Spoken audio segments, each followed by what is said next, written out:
Hello, OJCS, and happy Hanukkah. Today I'm going to be reading one of my favorite Hanukkah stories by one of my absolute favorite authors ever, Patricia Polacco. And this book is called The Trees of the Dancing Goats. It's a bit of a longer story, so we're going to listen quietly and look at the beautiful pictures as we go along.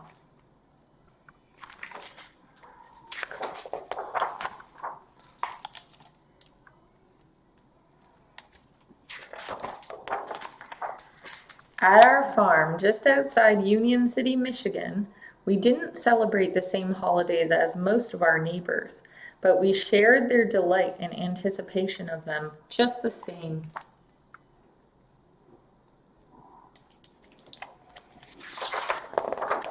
Such cold the winter brings, my babushka said as she looked out our front window. My bones it makes to ache. She slapped her chest. Then she caught my eye and winked. She wasn't fooling me. I knew how much she loved the snow. It reminded her of her homeland in the Ukraine. Carly, again you complain, but still you watch the snow with such light in your eyes, Grandpa said, and he threw her a kiss. My grandfather was from Soviet Georgia, way to the south of Russia. He and Babushka spoke Russian and had wonderful accents. They kept their homelands in their hearts, even though they would never be permitted to return. Just then Mama rolled into the long driveway. Mama's home, my brother Richard called as we watched her get out of the car. Mama drove way over to Battle Creek every day to teach school, but now she would be off for 2 weeks because of the holiday season. I loved having her home for winter vacation.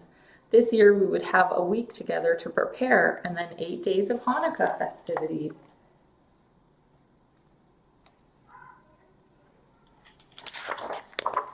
The next day, Mama took out our old tarnished menorah and asked me to polish it. While I rubbed, I watched my grandmother make the candles that we would put in it. Babushka tied long strings to a metal rod and dipped them into a pot of melted beeswax that she kept on the stove. Then she hung the wax-covered strings on the wall to dry before dipping them again to add another layer of wax. She hummed as she dipped, never seeming to tire of this long process.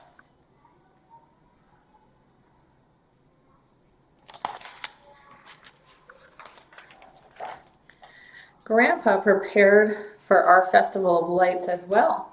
He carved small toys out of wood. Richard and I weren't supposed to know that he was making them for us.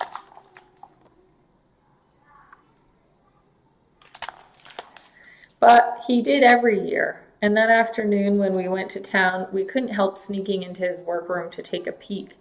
Look, a dancing goat, my brother exclaimed as he held one up. I like this one, I said, cradling a little dog in my palm. Grandpa had painted the animals with colors from his homeland. We marveled at how magical they all were.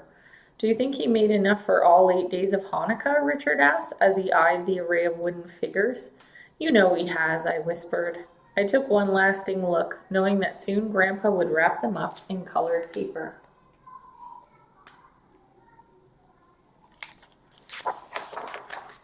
My mother called for me, and I thought she had caught us spying, but she only wanted me to go over to the Kremls for some cornmeal. The Kremls, our nearest neighbors, lived half a mile down the road. They were farmers like us, and at harvest time, Mr. Kreml always helped Grandpa. All the neighbors helped each other that way.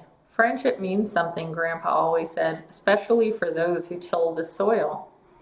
I practically lived at the Kreml's house because Sherry Kreml was my very best friend. We especially loved the holiday season, when I'd watch her family decorate their Christmas tree, and she'd watch my family light our menorah. I knew as we were bustling in anticipation of the festival of lights at our house, the Kremls would be preparing for the arrival of Christmas at theirs. But when I got there, I found everybody quite sick. Even Sherry, who was usually full of spizerincto, as my babushka would say, seemed quiet and weak. She was crying. I hope Santa will remember where we live, she wailed. Well, why wouldn't he, I asked. Because we haven't put up a tree this year or even decorated. Papa's too sick to get out of bed and go chop one down. Then she coughed an awful cough.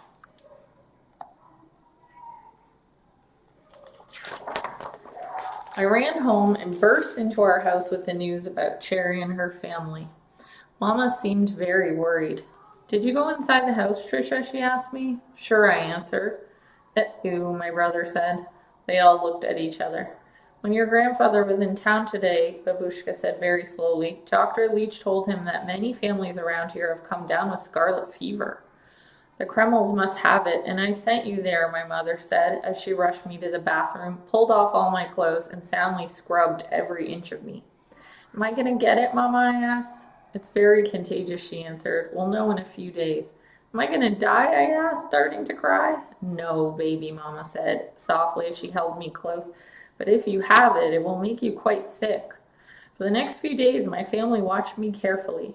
Richard, of course, took pleasure in making me feel like I was quarantined. He held the cloth over his mouth and nose every time he came near me. Then he'd hack and gag, mimicking the dreadful cough of the fever.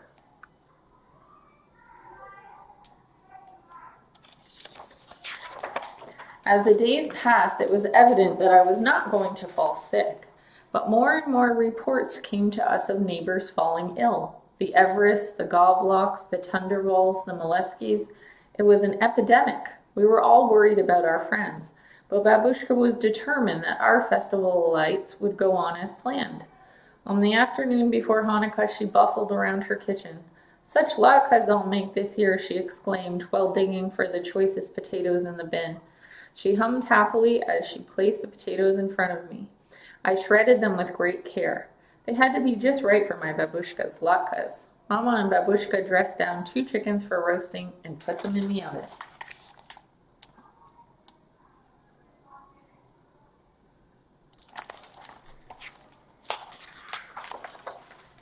Just as the aroma of the wonderful feast met our nostrils, the sun set and it was time to light the menorah. Grandpa recited the blessings and lit the shamas, the candle used to light all the others. Babushka put the first candle in the menorah and lit it with the shamas. Then Mama told the story, as she did every year, of our people long ago. "Tonight we're celebrating miracles," she started. "The miracle that a very small band of Jewish farmers turned soldiers could defeat a huge Syrian army." "Were they really farmers before they were soldiers?" Richard asked. "Simple farmers," Grandpa answered, "just like us. They were fighting so that they could worship in their own way," my mother added. "Then there was the miracle of the light," my grandfather said with a twinkle in his eye. "1 little drop of oil burned in the temple for 8 days. "Such a miracle," my babushka exclaimed. Miracles can happen even today," Grandpa said quietly.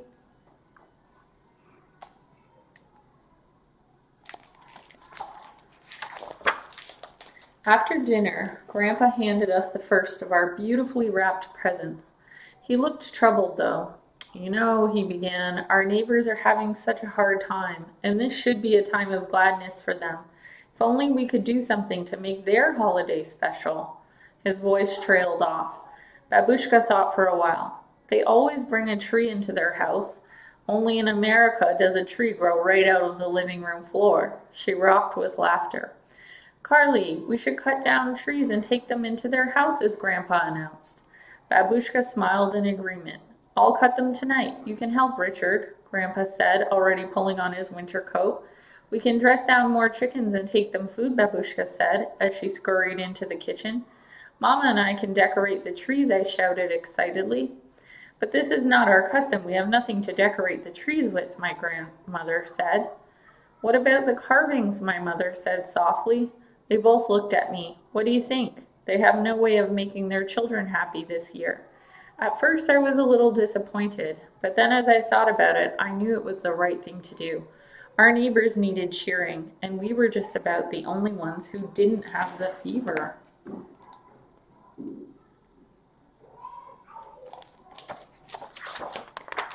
Grandpa and Richard brought the cut trees into our living room.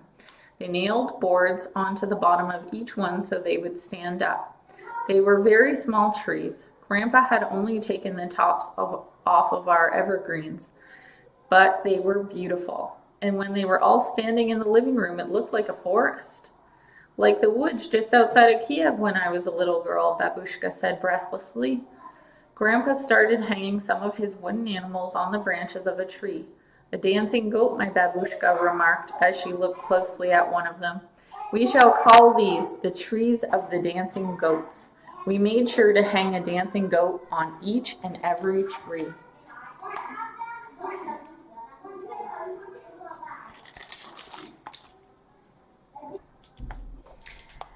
As we decorated the trees, we sang and laughed.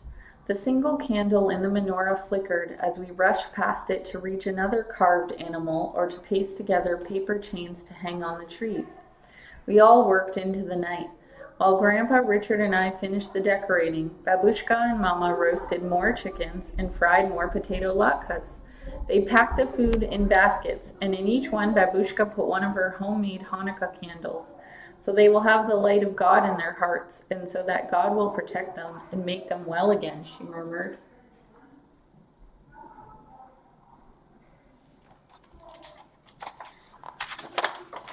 We loaded Grandpa's old Ford with the trees and the food baskets and sent Babushka and Grandpa into the early light of dawn with their Christmas cheer. Just like Santa, my brother said. Mr. and Mrs. Santa, I added. We waited eagerly for their return later that morning. We thrilled when Babushka and Grandpa told of how they entered the home of each neighbor, set up a tree in the living room, put the basket of food on the table, and then put a candle in a holder for them to light later. Mama was a little worried that they had been exposed to the fever, but Babushka said, "In so much worse I've been. You shouldn't know from. God will protect. God will protect. This I know."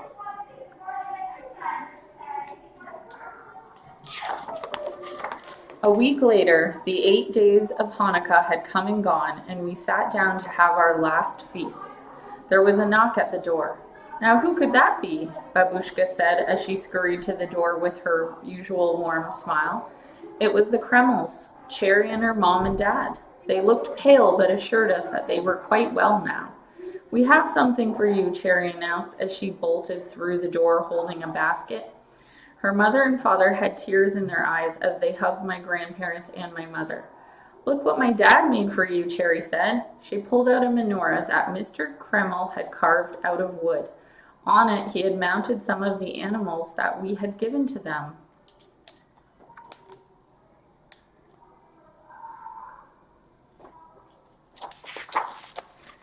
"How beautiful," my babushka said as she placed it on our table.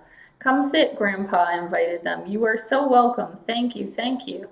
"Thank you, George," Mr. Kreml said, looking into Grandpa's eyes. They sat down and shared our feast. By this time, our menorah had been lit for an hour or so, and when we lit the candles in the new menorah, we noticed something wondrous. "Look," I called out, "our old candles are exactly as tall as the new ones." "The old ones don't even look burned down," Mama said softly. "Another miracle," Grandpa said. "A miracle indeed," my babushka said, giving me a big hug. Then we all got up and danced and laughed together in the flickering candlelight.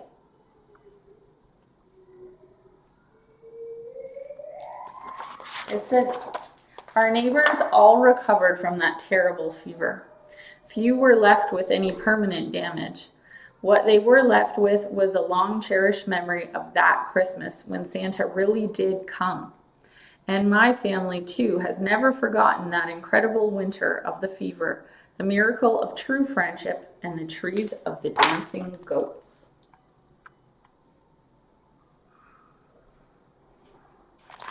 So this is a true story about something that happened to the author when she was a child. And your activity for today is really simple.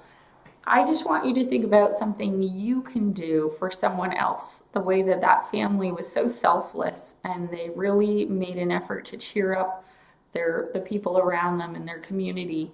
What's something that you could do for your family or your friends or your school that would be something that would bring them happiness and cheer and could possibly really help them out? So you can take some time and think about that, and you might even want to write it on a piece of paper. Thank you so much for listening to the story. I hope you liked it and have a very happy Hanukkah. Bye, everybody.